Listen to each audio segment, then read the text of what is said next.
Hi, I'm Sam Silverstein. A few years ago, I had the opportunity to sit down with and have a nice conversation with J. Pat Hickman, the CEO of Happy State Bank. Actually, it was part of a long series of interviews where I wrote the book Non-Negotiable. During this conversation, Pat started to tell me a story. And he told me a story about a gentleman who was wandering around the bank lobby at 5:15 one afternoon. Now, I immediately interrupted Pat, and if you knew Pat, you know that's not an easy thing to do. I asked Pat, I said, what's a guy doing wandering around the bank at 5:15? He said, well, the door was unlocked. The door was unlocked. Don't you close at 5? Sure. I said, well, why wouldn't you have the doors locked? There's money in the bank. He goes, well, we don't lock the doors till 5:30. Well, he could see I did not understand what was going on.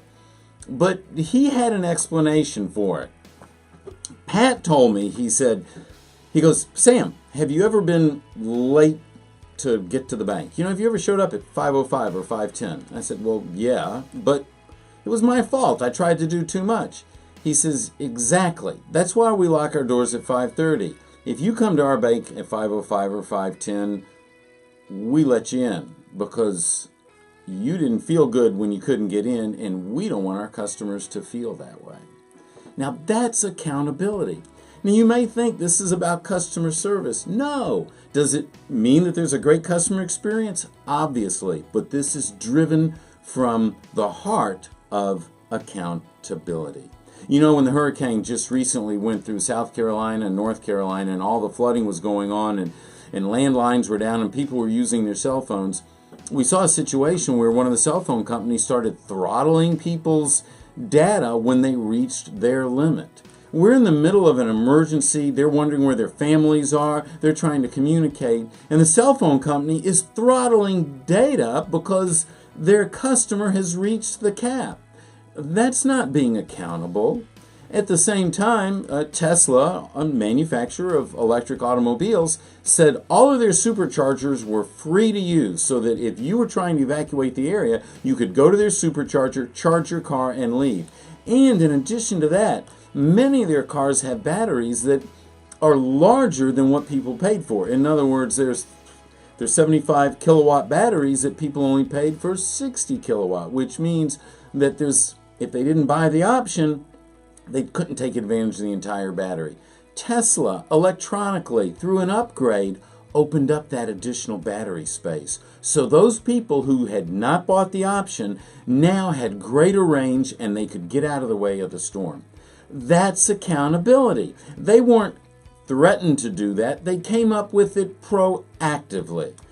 So here, my question for you is this. How do you think about your people? How do you see the people that work in your organization? How do you see your customers? How do you see the community in which you are connected to? Because how you see people will drive how you treat them. And how you treat and act towards people will get a result, and they will act in return a certain way.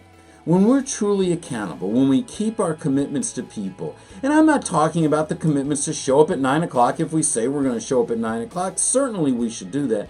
But I'm talking about the commitment to value people, the commitment to be concerned with someone's well-being, the commitment to helping employees achieve their potential, to be their best. When we keep these types of commitments, whether they're spoken or not, we create an environment of accountability, one in which accountability flows first from us, the leader, but then is returned by those people we are connected to. When we take care of the people around us by being accountable to them, they will naturally be inspired and want to be accountable back.